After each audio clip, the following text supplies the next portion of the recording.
ನಾನಿವತ್ತು 1.5 kg ಹಂದಿ mutton ತೊಗೊಳ್ತಾ ಇದ್ದೀನಿ.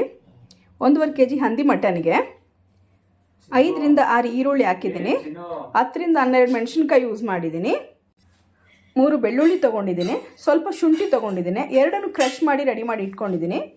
ಹಾಗೆ ನಾನು 3 ಏಲಕ್ಕಿ, ಸ್ವಲ್ಪ ಜೀರಿಗೆ, ಸ್ವಲ್ಪ ಮೆಣಸು, 1 ಟೊಮೊಟೊ, 5 ಲವಂಗ, ಒಂದು 3 ರಿಂದ 4 ಪೀಸು ಚಕ್ಕೆ ಮತ್ತು ಪಲಾವ್ ಎಲೆ ತೊಗೊಂಡಿದ್ದೀನಿ. ಸೊ ಈಗ ಸ್ಟವ್ ಆನ್ ಮಾಡಿಕೊಂಡು ಬಾಣಲಿ ಇಟ್ಟಿದ್ದೀನಿ. ಫಸ್ಟಿಗೆ ನಾನು ಬಾಣಲಿ ಕಾಯ್ದಿದೆ, ಸ್ವಲ್ಪ ಆಯಿಲ್ ಹಾಕ್ಕೊಳ್ತಾ ಇದ್ದೀನಿ. ಇವಾಗ ಪಲಾವ್ ಎಲೆ ಹಾಕೊಳ್ಳೋಣ, ಚಕ್ಕೆ, ಲವಂಗ, ಜೀರಿಗೆ ಮತ್ತು ಬೆಳ್ಳುಳ್ಳಿ ಹಾಕ್ಕೊಳ್ತಾ ಇದ್ದೀನಿ. ಹಾಗೆ ನಾನು ಕಪ್ಪು ಮೆಣಸು,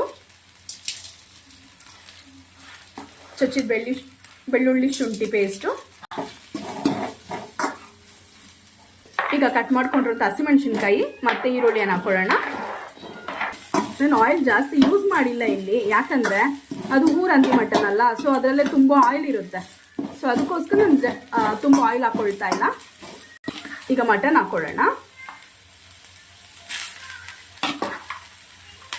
ನಾನು 1.5 kg ಹಂದಿ ಮಟನ್ ಯೂಸ್ ಮಾಡ್ತಾ ಇದ್ದೀನಿ ಇಲ್ಲಿ. ಈಗ ಸ್ವಲ್ಪ ಅರಿಶಿನ ಹಾಕ್ಕೊಳ್ಳೋಣ. ಆಲ್ರೆಡಿ ನಾನು ಅರಿಶಿನ ಹಾಕಿ ತೊಳೆದು ಇಟ್ಕೊಂಡಿದ್ದೀನಿ, ಅದಕ್ಕೋಸ್ಕರ ಸ್ವಲ್ಪ ಅರಿಶಿನ ಹಾಕ್ಕೊಳ್ತಾ ಇದ್ದೀನಿ. 1 ಸ್ಪೂನ್ ಚಿಲ್ಲಿ ಪೌಡರ್ ಹಾಕ್ಕೊಳ್ಳೋಣ, 1 ಸ್ಪೂನ್ ಧನಿಯಾ ಪೌಡರ್ ಹಾಕ್ಕೊಳ್ಳೋಣ. ಆಲ್ರೆಡಿ ನಾನು ಹಸಿಮೆಣಸಿನ್ಕಾಯಿ ಪೆಪ್ಪರೆಲ್ಲ ಹಾಕ್ಕೊಂಡಿದ್ದೀನಿ. ಸೊ ಚಿಲ್ಲಿ ಪೌಡರ್ 1 ಸ್ಪೂನ್, 1 ಅಥವಾ 1.5 ಸ್ಪೂನ್ ಸಾಕು, ಯಾಕಂದರೆ ಚಿಲ್ಲಿ ಇದೆ, ಪೆಪ್ಪರ್ ಪೌಡರ್ ಇದೆ, ಪೆಪ್ಪರ್ ಹಾಕ್ಕೊಂಡಿದ್ದೀವಿ. ಮತ್ತು ಈಗ ರುಚಿಗೆ ತಕ್ಕಷ್ಟು ಉಪ್ಪು ಹಾಕ್ಕೊಳ್ಳೋಣ. 50% ಬೆಂದಿದೆ, ಈಗ ಕುಕ್ ಆಗಿದೆ. ಸೊ ಅವಾಗ ನಾನು ಒಂದು ಟೊಮೊಟೊನ ಕಟ್ ಮಾಡಿ ಇಟ್ಕೊಂಡಿದ್ನ, ಅದನ್ನು ಮಿಕ್ಸ್ ಮಾಡ್ತಾ ಇದ್ದೀನಿ. 90% ಕುಕ್ ಆಗಿದೆ ಹಂದಿ ಮಟನ್. ಇವಾಗ ನಾನು ಸ್ವಲ್ಪ ಕಸ್ತೂರಿ ಮೇಥಿ ಹಾಕ್ಕೊಳ್ತಾ ಇದ್ದೀನಿ. ಈಗ ನಾನು ಹುಣಸೆ ಹಣ್ಣು ನೆನೆ ಹಾಕ್ಕೊಂಡು ಸ್ಮೂತ್ ಮಾಡ್ಕೊಂಡು ಇಟ್ಕೊಂಡಿದ್ದೀನಿ.